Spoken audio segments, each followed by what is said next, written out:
영어 유아 유치부 친구들 안녕하세요. 오늘은 신약성경 90일 통독 중 요한복음을 읽는 24번째 날이에요. 전도사님과 함께 7일 동안 놀라운 하나님의 말씀을 함께 들어보아요. 요한복음은 하나님의 아들 예수님이 어떤 분이신지 알고 그분을 믿어 영생을 얻도록 하기 위해 기록된 책이에요. 특별히 예수님은 창세전부터 계셨고 인간의 몸으로 오신 영원한 말씀이시며 영원한 생명을 얻기 위해서는 예수님의 이름을 믿어야 하고 예수님은 항상 하나님과 함께 계시는 참 하나님이심을 알려준답니다. 오늘은 요한복음 1장에서 3장까지 읽을 거예요. 7가지의 표적들이 나와요. 1장에는 말씀으로 오신 예수님에 대해서 나오고 세례자 요한의 증언이 나와요. 2장에는 가나의 혼인잔치와 성전을 깨끗하게 하신 예수님, 그리고 3장에는 니고데모와 만남의 이야기가 나와요. 그럼 함께 말씀을 들으며 예수님을 만나러 가보아요. 1장, 말씀이신 그리스도가 오심. 태초에 말씀이 계셨습니다. 그 말씀은 하나님과 함께 계셨는데 그 말씀은 곧 하나님이셨습니다.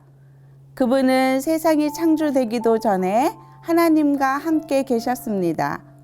모든 것이 그분을 통하여 지음을 받았습니다. 지음을 받은 것 중에서 어느 것 하나도 그분 없이 지어진 것이 없습니다. 그분 안에는 생명이 있습니다. 그 생명은 세상 사람들을 비추는 빛이었습니다. 그 빛이 어두움 속에서 빛을 발했지만 어두움은 그 빛을 깨닫지 못했습니다. 하나님께로부터 보냄을 받은 요한이라는 사람이 있었습니다. 요한은 그 빛에 대해 증언하여 자기를 통해 모든 사람들이 믿음을 얻도록 하기 위해 보냄을 받은 사람입니다.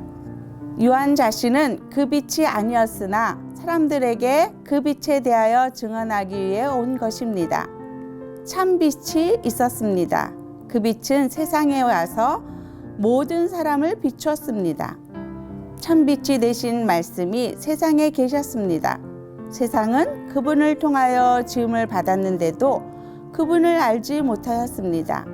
그분은 자기의 땅에 오셨으나 그의 백성들은 그분을 영접하지 않았습니다. 그러나 누구든지 그분을 영접하는 사람들, 그분의 이름을 믿는 사람들에게는 하나님의 자녀가 되는 자격을 주셨습니다. 좋은 가문에 태어난 사람들만 하나님의 자녀가 되는 것이 아닙니다. 또한 어떤 사람들의 계획이나 바람에 의해서 그리고 그들의 조상으로 말미암아 하나님의 자녀가 된 것도 아닙니다. 다만 그들은 하나님 자신이 그들의 아버지라는 사실 때문에 하나님의 자녀가 된 것입니다. 말씀이 사람이 되셔서 우리 가운데서 사셨습니다. 우리는 그분의 영광을 보았습니다. 그 영광은 오직 아버지의 독생자만이 가질 수 있는 영광이었습니다. 그 말씀은 은혜와 진리로 충만해 있었습니다. 요한이 그분에 대해서 증언하며 외쳤습니다. 내가 전에 내 뒤에 오시는 분이 계시는데 그분이 나보다 더 위대하신 것은 내가 태어나기 전에 존재하셨기 때문이다 라고 말했는데 이분이 바로 내가 말한 그분이다. 그분의 충만하신 것에서 우리 모두는 넘치는 은혜를 받았습니다. 그것은 율법이 모세를 통해 주어졌지만 은혜와 진리는 예수 그리스도를 통하여 왔기 때문입니다. 지금까지 하나님을 본 사람은 아무도 없었습니다. 그러나 하나님이시며 아버지 곁에 계시던 독생자이신 분이 우리에게 하나님이 어떤 분이신지를 알려주셨습니다. 세례 요한의 증언. 요한이 증언한 내용은 이렇습니다. 예루살렘에 사는 유대인들이 제사장과 레위인 몇 사람을 요한에게 보내어 당신은 누구십니까? 라고 묻게 했습니다. 요한은 그 질문에 거절하지 않고 대답했습니다. 그는 분명하게 말했습니다. 나는 그리스도가 아닙니다. 그러자 그 사람들이 요한에게 물었습니다. 그럼 도대체 당신은 누구십니까? 엘리야입니까? 요한이 대답했습니다. 아니요, 나는 엘리야가 아닙니다. 그러자 사람들이 물었습니다. 장차 오시기로 한 그 예언자입니까? 요한은 또 대답했습니다. 아닙니다. 그러자 그들이 요한에게 말하였습니다. 그렇다면 당신은 누구십니까? 우리는 우리를 보낸 사람들에게 보고해야 합니다. 대답해 주십시오.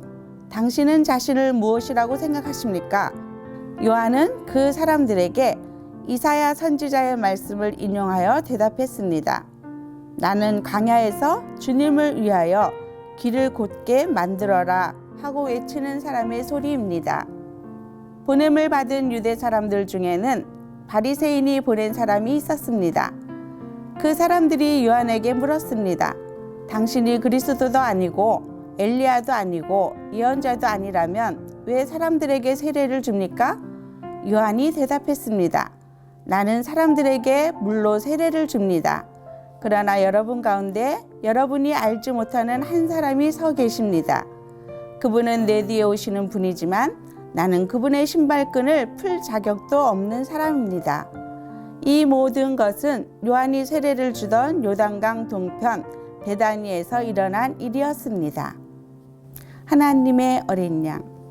다음 날 요한은 자기에게 오시는 예수님을 보고 이렇게 말했습니다. 보십시오. 세상 죄를 지고 가시는 하나님의 어린 양이십니다. 이분이 바로 내가 내 뒤에 오시지만 그분이 나보다 더 위대하신 것은 내가 태어나기 전에 존재하셨기 때문이다 라고 말했던 분입니다. 나도 이분이 누구신지를 알지 못했습니다.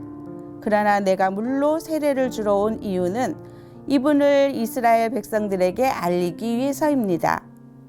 또 요한이 증거했습니다. 나는 성령께서 비둘기처럼 하늘로부터 내려와 그분 위에 머물러 계신 것을 보았습니다. 나 역시 그분이 그리스도이신 것을 알지 못하였습니다.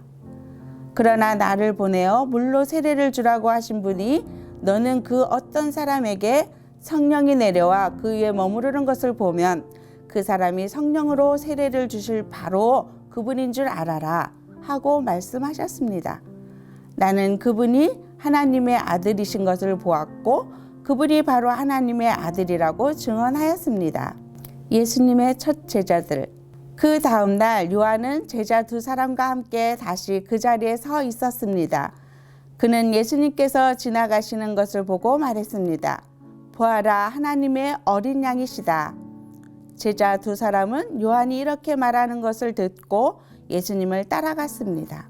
예수님께서는 몸을 돌려 자기를 따라오는 두 사람을 돌아보며 물으셨습니다. 원하는 것이 무엇이냐? 그들은 랍비님, 사시는 곳이 어디입니까? 라고 말했습니다. 랍비라는 말은 선생이라는 뜻입니다. 예수님께서는 와서 보아라 하고 대답하셨습니다. 그래서 두 사람은 예수님과 함께 갔습니다. 그들은 예수님께서 머무르시는 곳을 보았고 그날 예수님과 함께 그곳에서 지냈습니다. 때는 오후 4시쯤이었습니다. 요한에게서 예수님에 대한 이야기를 듣고 예수님을 따른 두 제자 중 한 사람은 시몬 베드로의 동생 안드레였습니다.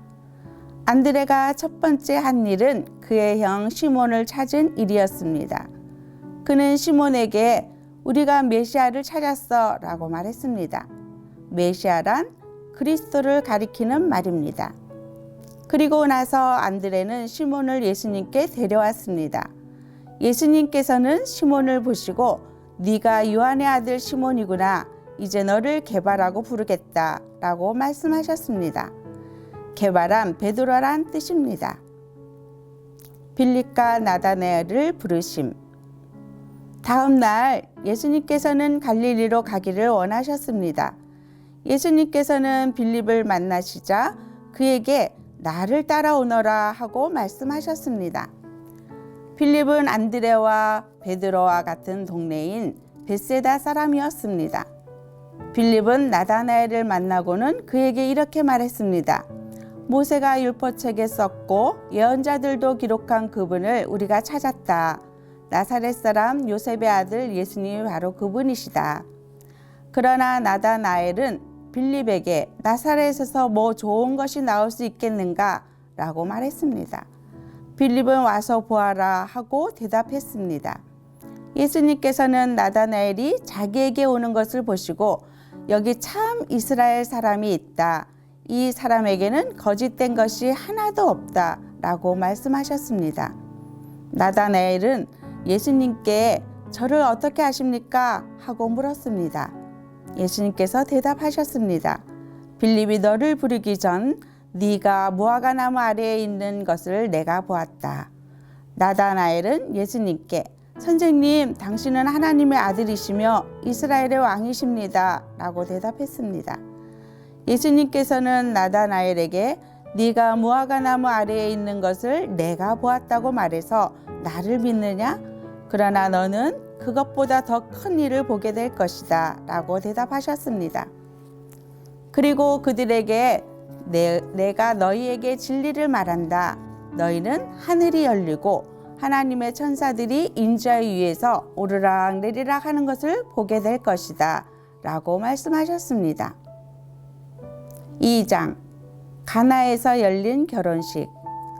3일째 되던 날에 갈릴리에 있는 가나라는 마을에서 결혼식이 열렸습니다. 예수님의 어머니도 결혼식에 참석하였고 예수님과 그분의 제자들도 결혼식에 초대받았습니다. 포도주가 바닥났을 때 예수님의 어머니가 예수님께 이 집의 포도주가 다 떨어졌구나 라고 말해 주었습니다. 예수님께서는 어머니 왜 저에게 이런 부탁을 하십니까? 저의 때가 아직 오지 않았습니다. 라고 대답하셨습니다. 예수님의 어머니는 하인들에게 그분이 시키시는 일은 무엇이든지 하여라 하고 말해 두었습니다.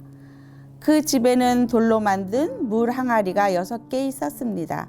이 항아리는 유대인들이 정결 예식에 사용하는 항아리들이었습니다.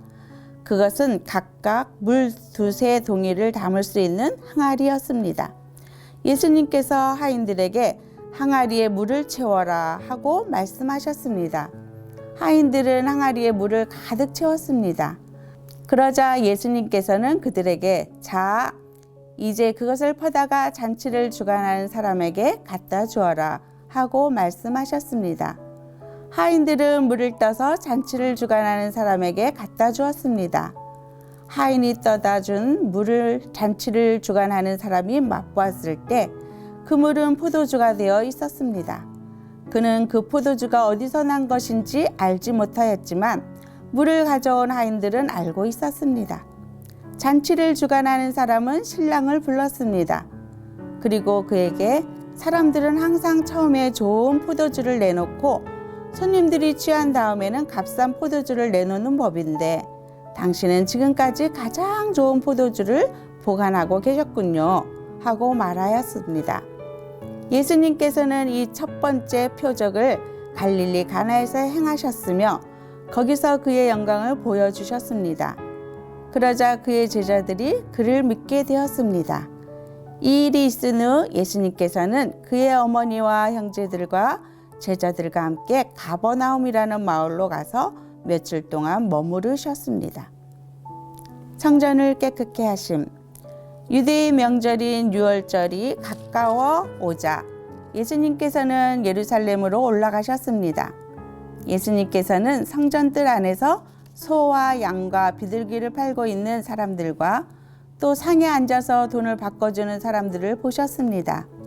예수님께서는 끈으로 채찍을 만들어 양과 소를 비롯하여 모든 짐승을 성전뜰에서 쫓아내셨습니다.